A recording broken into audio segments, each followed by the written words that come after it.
Statistik deskriptif atau descriptive statistics adalah bagian dari statistik yang mempelajari cara pengumpulan dan penyajian data sehingga mudah untuk dipahami. Dan statistik deskriptif hanya berhubungan dengan hal yang menguraikan atau memberikan keterangan-keterangan mengenai suatu data atau keadaan ataupun fenomena. Atau dengan kata lain, statistik deskriptif hanya berfungsi sebagai atau bertujuan untuk menerangkan keadaan, gejala, atau persoalan. Dan dalam statistik deskriptif ada beberapa cakupan materi, antara lain yang pertama adalah statistik parametrik atau parametric statistics, yaitu adalah bagian statistik yang parameter populasinya mengikuti suatu distribusi tertentu, seperti distribusi normal dan memiliki varians yang homogen. Dan kedua, itu adalah statistik non-parametrik atau non-parametric statistic, yang mana materi ini adalah kebalikan dari parametric statistic, yaitu bagian statistik yang parameter populasinya tidak mengikuti suatu distribusi tertentu atau memiliki distribusi yang bebas dari persyaratan, dan variansnya tidak perlu homogen. Secara umum, variabel dibagi atas dua jenis, yaitu variabel continue atau continuous variable dan variabel discrete atau discrete variable. Dan variabel juga dapat dibagi menjadi variabel dependent dan variabel bebas. Juga variabel dapat dilihat sebagai variabel aktif dan variabel atribut. Dan dalam membuat matematik, biasanya variabel dinyatakan dalam bentuk huruf. Yang pertama, variabel continue. Variabel continue adalah variabel yang dapat ditentukan nilainya dalam jarak jangkau tertentu dengan desimal yang tidak terbatas. Sebagai contoh, dalam satuan berat, tinggi, luas, dan dalam pendapatan dan lain sebagainya. Untuk berat badan misalnya, kita bisa menulis 75,0 kg atau 76,14 kg. Atau dalam satuan luas panen atau ukuran, bisa kita tulis dalam bentuk 14,2 hektar, 19,42 hektar, dan lain sebagainya. Dan yang kedua, variabel discrete adalah konsep yang nilainya tidak dapat dinyatakan dalam bentuk pecahan atau desimal di belakang koma. Variabel ini sering juga dinyatakan sebagai variabel kategori. Kalau mempunyai dua kategori, dinamakan variabel dikotomi. Sebagai contoh, dalam jenis kelamin terdiri atas laki-laki atau perempuan. Kemudian dalam status perkawinan terdiri atas kawin atau tidak kawin. Apabila ada lebih dari dua kategori, disebut variabel politomi. Contohnya seperti tingkat pendidikan adalah variabel politomi, seperti SD, SMP, SMA, perguruan tinggi, dan sebagainya. Jumlah anak merupakan variabel discrete. Jumlah anak hanya dapat ditulis 3, 4, atau 6. Tidak mungkin ada jumlah anak 4, 5, 5, 6, 21, atau 2. Dan sebagainya. Kemudian yang ketiga adalah variabel bebas dan variabel terikat. Apabila ada hubungan antara dua variabel, misalnya antara hubungan variabel Y dan variabel X, dan jika variabel Y disebabkan oleh variabel X, maka variabel Y adalah variabel dependent dan variabel X adalah variabel bebas. Contoh, jika dibuktikan ada hubungan antara motivasi intrinsik atau dalam kategori ini variabel bebas dan prestasi belajar merupakan variabel dependent, maka dengan meningkatkan motivasi intrinsik itu dapat meningkatkan juga skor prestasi belajar. Kemudian variabel aktif. Variabel aktif adalah variabel yang dimanipulasikan oleh peneliti. Apabila seorang peneliti memanipulasikan metode mengajar, metode memberikan hukuman pada siswa, maka metode mengajar dan memberikan hukuman adalah variabel-variabel aktif. karena variabel-variabel ini dapat dimanipulasikan oleh si peneliti. Kemudian penjelasan singkat mengenai variabel atributif. Variabel-variabel atributif adalah variabel yang tidak dapat dimanipulasikan atau sukar dimanipulasikan. Variabel-variabel atributif umumnya merupakan karakteristik manusia seperti intelijensia, jenis kelamin, status sosial, pendidikan, sikap, dan sebagainya. Variabel-variabel yang merupakan objek inanimate seperti populasi, rumah tangga, daerah geografis, dan sebagainya adalah juga variabel-variabel atribut. Kemudian ada sampling. Sampling merupakan teknik pengambilan sampel, yang mana sampel adalah sejumlah subjek yang mencerminkan populasinya atau memiliki karakteristik yang dimiliki populasinya.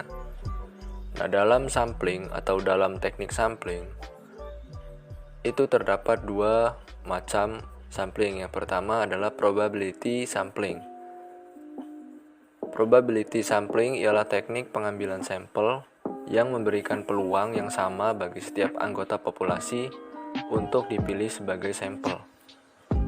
Nah, dalam probability sampling ini ada beberapa pengertian lainnya seperti simple random sampling, yang mana merupakan teknik pengambilan sampel secara sederhana. Sebab dalam proses pengambilan sampel, teknik ini dilakukan secara acak tanpa mempertimbangkan strata atau tingkatan yang ada dalam sebuah populasi. Dan cara ini biasanya disebut atau ditempuh apabila populasi dianggap homogen. Dan yang kedua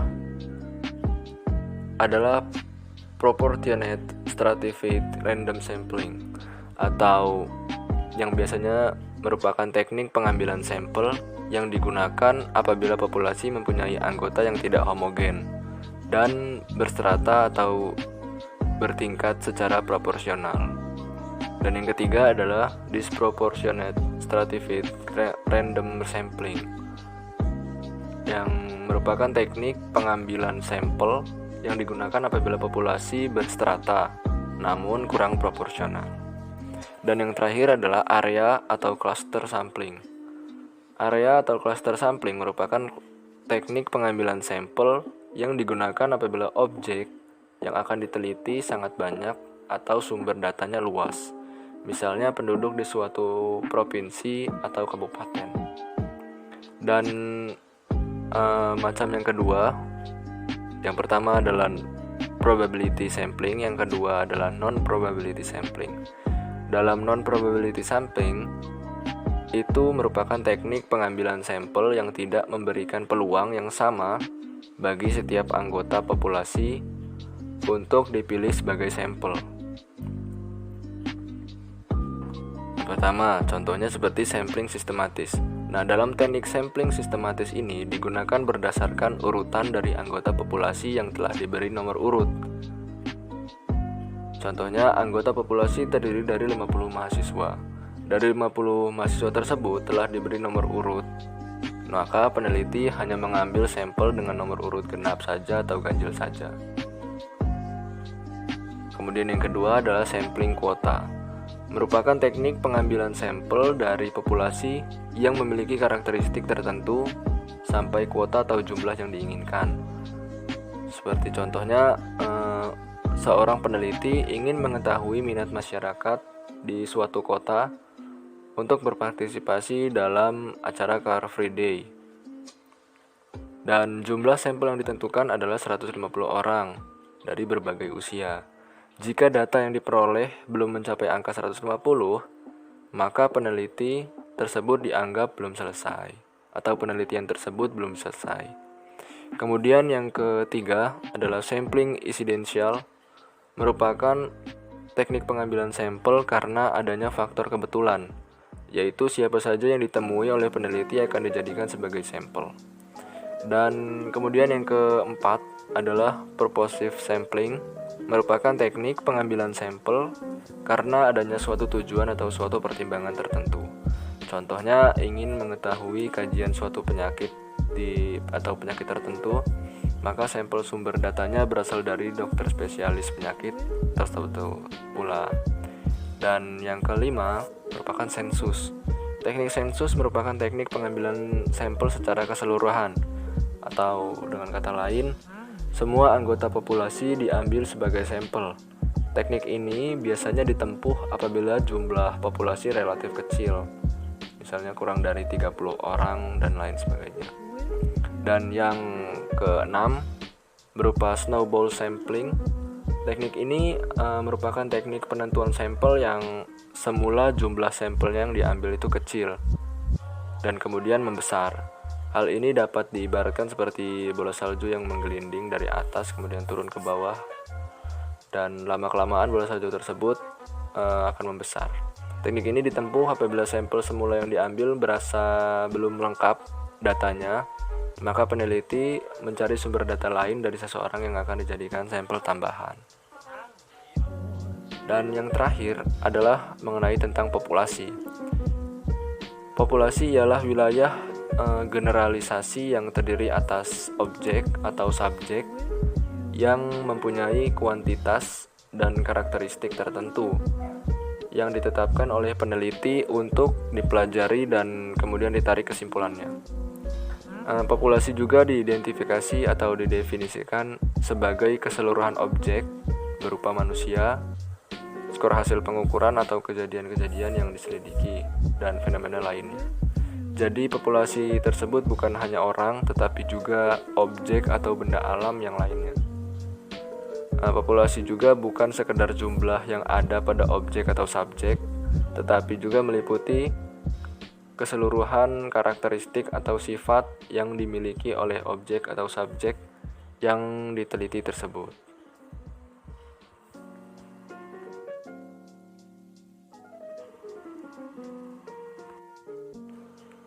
Hipotesis uji atau hipotesis testing disebut juga sebagai sebuah anggapan atau perkiraan atau juga dugaan dan sebagainya. Hipotesis juga berarti sebuah pernyataan atau proporsi yang mengatakan bahwa di antara sejumlah fakta ada hubungan tertentu. Proporsi inilah yang akan membentuk proses terbentuknya sebuah hipotesis di dalam penelitian. Agar teori yang digunakan sebagai dasar penyusunan hipotesis itu dapat diamati dan diukur dalam kenyataan sebenarnya, teori tersebut harus dijabarkan ke dalam bentuk yang nyata dan dapat diamati dan diukur. Cara yang umum digunakan ialah melalui proses operasionalisasi, yaitu menurunkan tingkat keabstrakan suatu teori menjadi tingkat yang lebih konkret yang menunjuk ke arah fenomena empiris atau ke dalam bentuk proporsi yang dapat diamati dan dapat diukur. Proposisi yang dapat diukur atau diamati tersebut ialah merupakan proposisi yang menyatakan hubungan antar variabel. Proposisi seperti inilah yang disebut sebagai hipotesis. Nah, dalam hipotesis uji itu ada beberapa jenis, dan berdasarkan jenisnya hipotesis dapat dikelompokkan menjadi 3 jenis, yaitu hipotesis deskriptif, kemudian hipotesis komparatif, dan hipotesis asosiasi. Dalam hipotesis deskriptif itu merupakan dugaan terhadap nilai suatu variabel dalam satu sampel, walaupun di dalamnya itu bisa terdapat beberapa kategori. Contoh dalam kasus seorang peneliti yang ingin mengetahui apakah mahasiswanya dalam sebuah jurusan itu menggunakan suatu atau menggunakan sepatu atau atribut bermerek yang sama saat pergi ke kampus. Dan yang kedua adalah hipotesis komparatif. Hipotesis komparatif adalah dugaan terhadap perbandingan nilai 2 sampel atau lebih. Hipotesis komparatif merupakan salah satu dari jenis-jenis hipotesis yang misalkan contoh kasusnya berupa seorang peneliti yang ingin mengetahui apakah ada perbedaan kecepatan lari dalam jarak 100 meter mahasiswa prodi penjas atau olahraga sebelum dan sesudah diberi latihan. Yang ketiga adalah hipotesis asosiasi, yaitu adalah dugaan terhadap hubungan antara dua variabel atau lebih. Contohnya hampir sama, seorang peneliti ingin mengetahui apakah ada hubungan antara motivasi dengan indeks prestasi kumulatif atau IPK pada mahasiswa suatu jurusan di suatu universitas.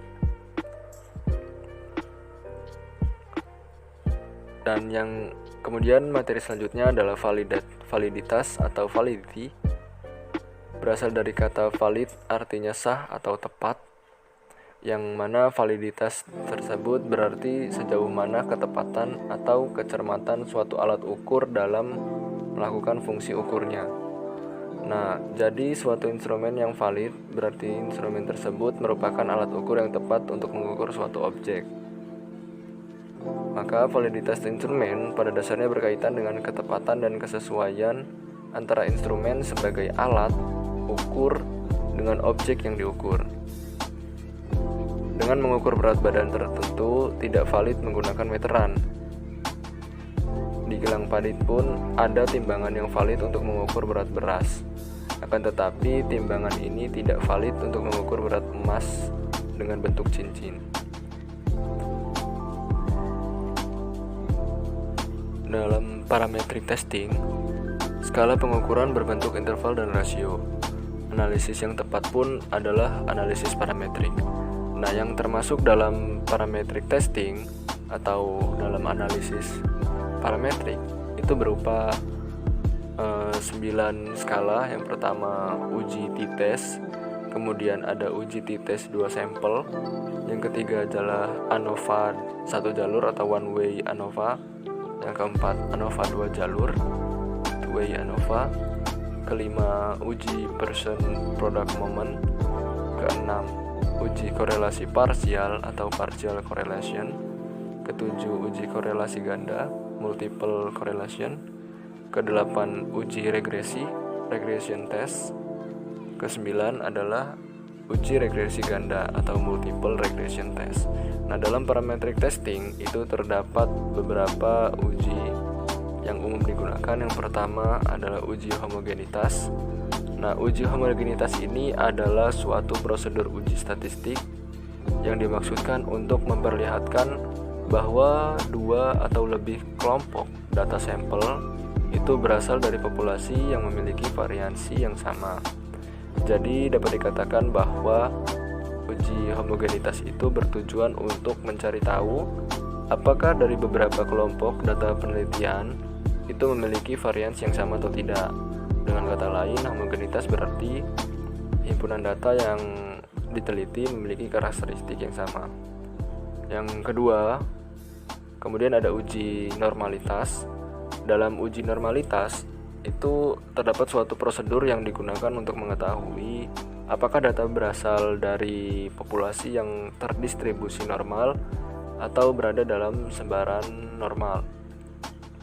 Distribusi normal adalah distribusi simetris dengan modus, mean, dan median berada di pusat.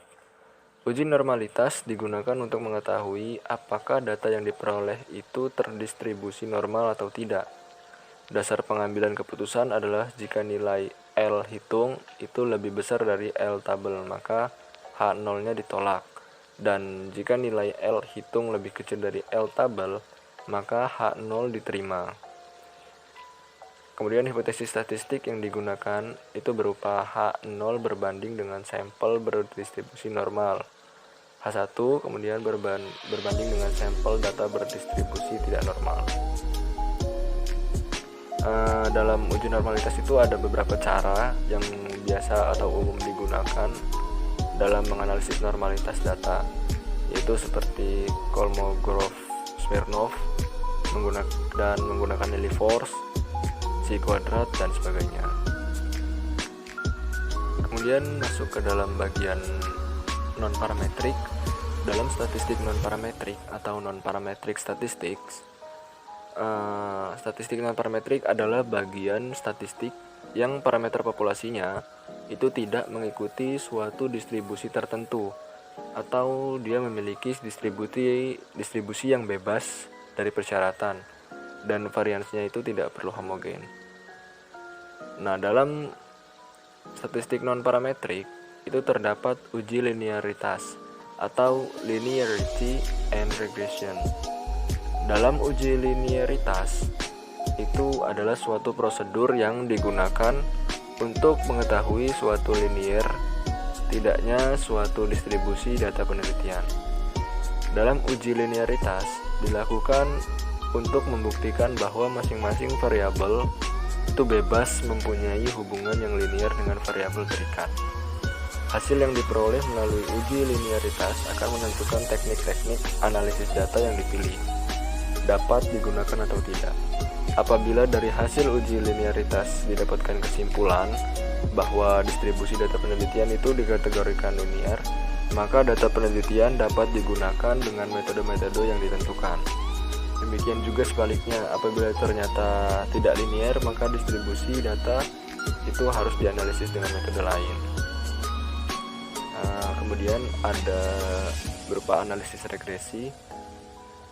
Itu adalah analisis yang digunakan untuk mengetahui besarnya pengaruh satu variabel bebas atau lebih terhadap satu variabel tidak bebas. Data yang dianalisis itu biasanya dengan regresi merupakan data kuantitatif yang memiliki skala pengukuran minimal interval. Nah, dan berdasarkan jumlah variabel, khususnya dalam jumlah variabel bebas dan pangkat dari variabel bebas tersebut, analisa regresi biasanya terdiri dari yang pertama itu regresi linear sederhana, itu didasarkan pada hubungan fungsional ataupun kausal satu variabel independen dengan satu variabel dependen. Yang kedua itu juga regresi linear berganda atau multiple linear regression. Itu biasanya uji regresi ganda merupakan bagian dari pengembangan uji regresi sederhana. Kegunaannya itu untuk meramalkan nilai variabel terikat jika terdapat dua variabel bebas atau lebih.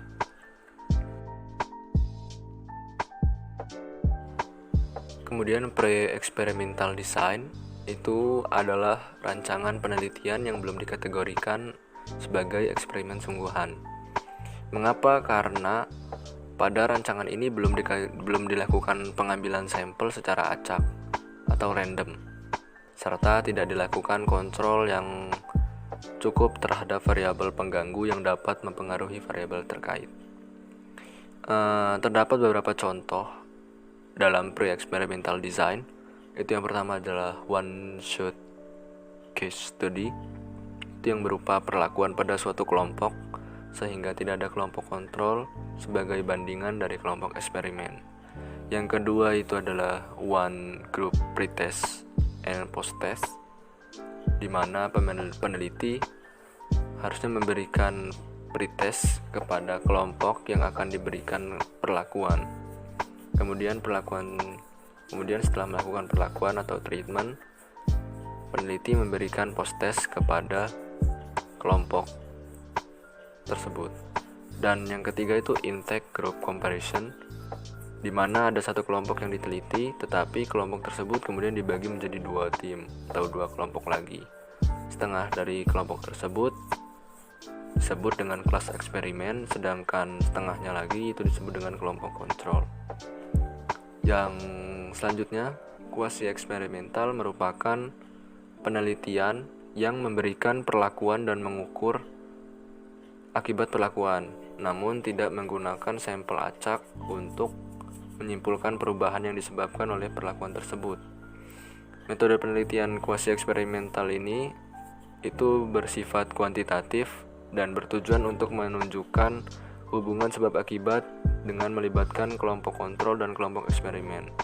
Namun kedua kelompok tersebut tidak dipilih dengan acak, karena tujuannya itu untuk menyelidiki hubungan dan mengklarifikasi penyebab terjadinya suatu peristiwa. Dan jenis metodenya itu dapat berupa time series experiment, kemudian ada non-equivalent group design, dan yang ketiga itu ada equivalent time series sample design, yang keempat ada counterbalance design, yang terakhir ada factorial design. Dan yang terakhir itu dalam model design ada true experimental design. Dinamakan demikian karena penelitian eksperimen sesungguhnya atau true experimental design merupakan objek kajian kelompok subjek yang dipilih secara random. Kemudian adanya kelompok pembanding terhadap kelompok yang diberi perlakuan, serta adanya pengontrolan terhadap kondisi guna meminimalisir pengaruh variabel lain atau pengganggunya. Dengan demikian, harapan yang muncul adalah hasil dari penelitian yang diperoleh merupakan pengaruh dari faktor treatment, sehingga hubungan antara variabel bebas dengan variabel terikat dapat menjelaskan hubungan sebab akibat. Nah, dalam true experimental design terdapat beberapa macam subbab. Yang pertama, randomized subject, control group, pretest, post-test design. Desain penelitian ini merupakan desain penelitian yang cukup banyak dilakukan dalam penelitian eksperimen sesungguhnya. Karena desain dalam penelitian eksperimen ini menggunakan kelompok pembanding. Antara kelompok eksperimen dan kelompok pembanding dilakukan secara acak dengan prinsip random assignment. Dalam desain ini dapat dipahami bahwa peneliti melakukan uji atau pengukuran terlebih dahulu sebelum melakukan pretest, dan setelah melakukan pretest atau post-test juga dilakukan pengukuran.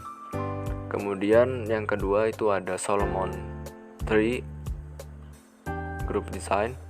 Pada desain penelitian ini, peneliti menggunakan 3 kelompok, di mana 2 kelompok tersebut merupakan kelompok pembanding, dan salah satu kelompok pembanding ada yang diukur sebelum eksperimen dilakukan. Kemudian ketiga kelompok tersebut diacak dengan prinsip random assignment. Peneliti kemudian melakukan pengukuran sebelum dan sesudah perlakuan atau intervensi. Kemudian diberikan pada kelompok perlakuan atau kelompok eksperimen. Pada desain ini, salah satu kelompok pembanding tidak melakukan pretest tetapi terkena perlakuan dari X, di mana faktor grup yang ketiga meskipun menerima perlakuan eksperimen tetapi tetap berfungsi sebagai kelompok pembanding. Kemudian yang ketiga itu ada Solomon 4 atau group design. Nah, desain ini tuh dapat membuat beberapa perbandingan untuk mengetahui pengaruh dari perlakuan penelitian X.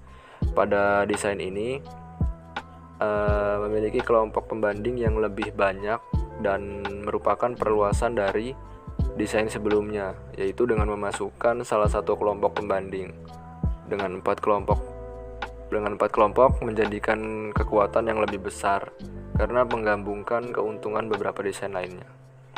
Nah, desain ini memiliki 2 kelompok yang diberi pretest dan 2 kelompok lainnya itu tanpa pretest.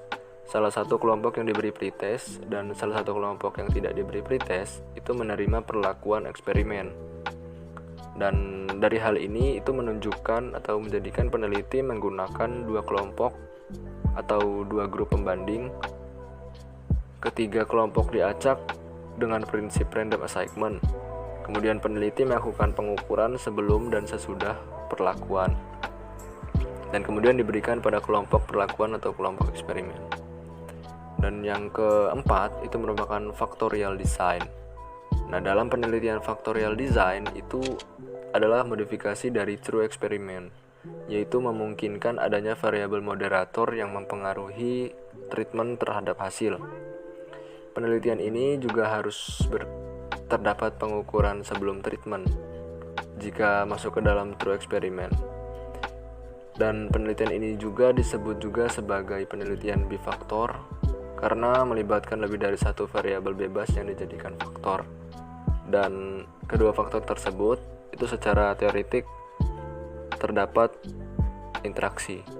Penelitian ini juga diketahui terbagi dalam 2 jenis, yaitu eksperimen bifaktoral atau bifaktorial yang merupakan melibatkan 2 faktor, dan kemudian sedangkan ada eksperimen faktorial trifaktor yang melibatkan 3 faktor.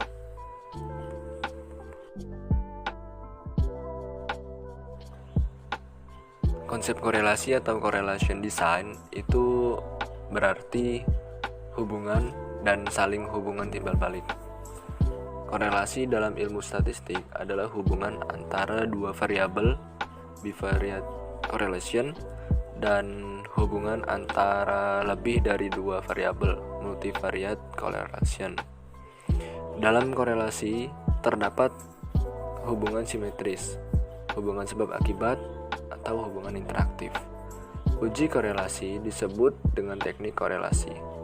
Teknik ini merupakan salah satu jenis statistik inferensial yang lazim digunakan untuk menguji keberadaan hubungan atau pengaruh antara satu gejala atau satu variabel dengan satu gejala yang lain atau antar sejumlah variabel. Korelasi atau hubungan dapat diartikan bahwa perubahan suatu variabel bebas akan diikuti oleh perubahan satu atau lebih variabel yang lain secara teoritis. Dan korelasi tersebut pun dapat berstatus positif, negatif, atau tidak berpola. Dan korelasi memiliki ragam teknik. Yang pertama itu korelasi product moment, RXY. Korelasi ini digunakan untuk menganalisis korelasi dua variabel, X dan Y, yang datanya sama-sama berjenis interval atau rasio. Analisis dapat dilakukan dengan menggunakan skor mentah atau angka kasar, atau menggunakan deviasi, skor penyimpangan, skor selisih dari mean. Yang kedua, korelasi tata jenjang Spearman, RHO, atau korelasi tata jenjang Spearman rank order correlation. Merupakan salah satu teknik analisis statistik yang digunakan untuk menghitung korelasi antara dua jenis data yang sama-sama berskala atau berjenis ordinal, ranking, tingkatan, urutan, atau jenis rasio yang diordinalkan.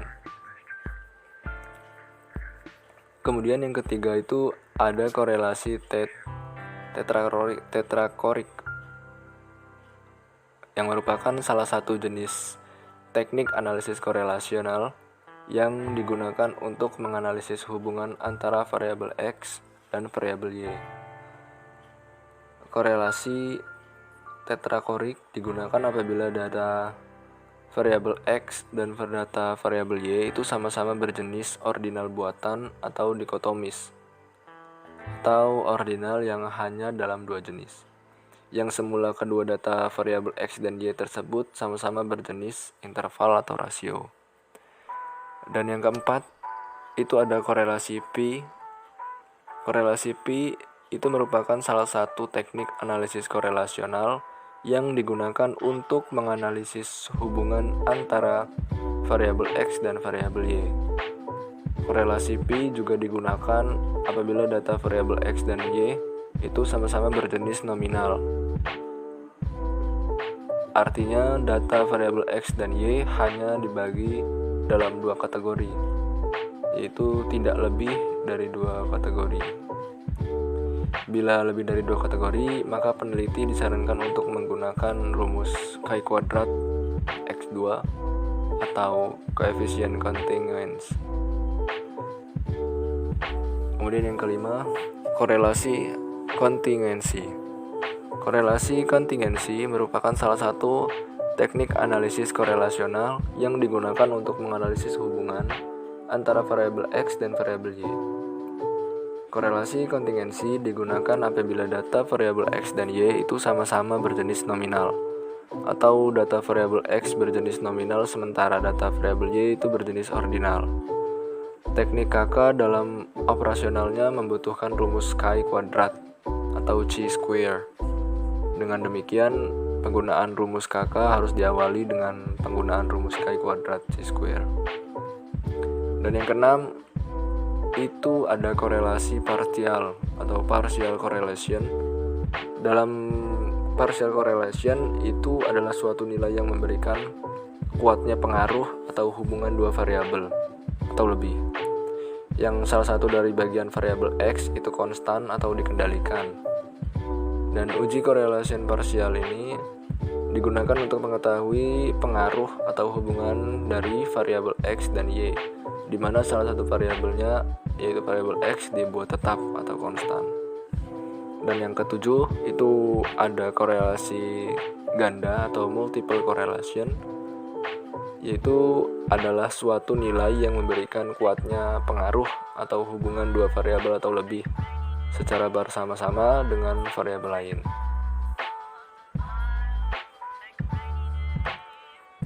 Kemudian dalam komparasi atau comparative design itu merupakan sebuah penelitian yang bertujuan untuk mengetahui persamaan-persamaan dan perbedaan-perbedaan antara dua atau lebih kelompok subjek penelitian. Dan dalam comparative design itu ada 3 teknik analisa komparatif yang sering digunakan dalam penelitian ilmu-ilmu sosial, yaitu yang pertama chi-square.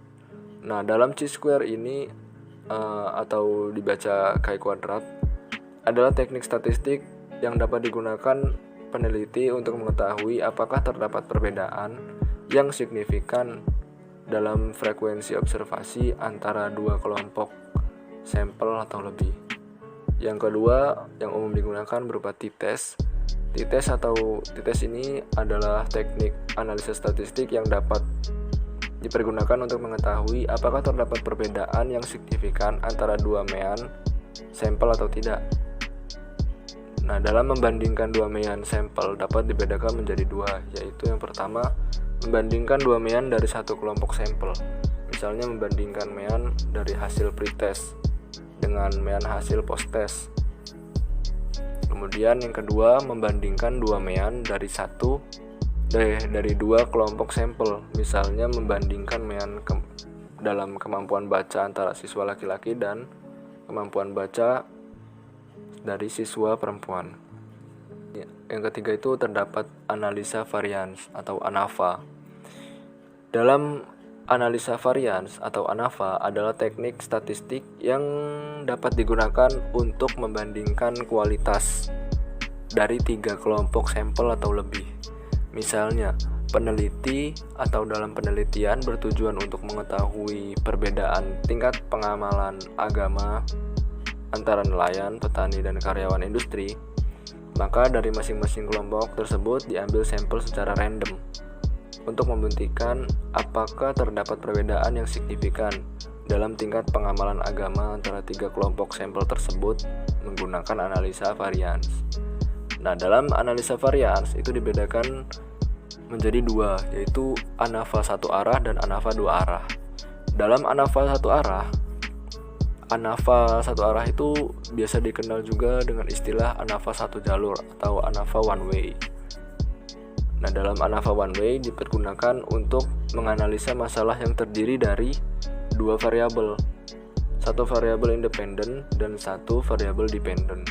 Dalam variabel independen sedikitnya terdiri dari 3 klasifikasi, dan variabel dependen harus merupakan variabel interval atau rasio dan berdistribusi normal, atau setidaknya diasumsikan berdistribusi normal. Dan yang kedua, ANAVA 2 jalur. Nah, ANAVA 2 jalur juga dikenal dengan istilah ANAVA 2 jalur atau ANAVA 2 arah, ANAVA two way.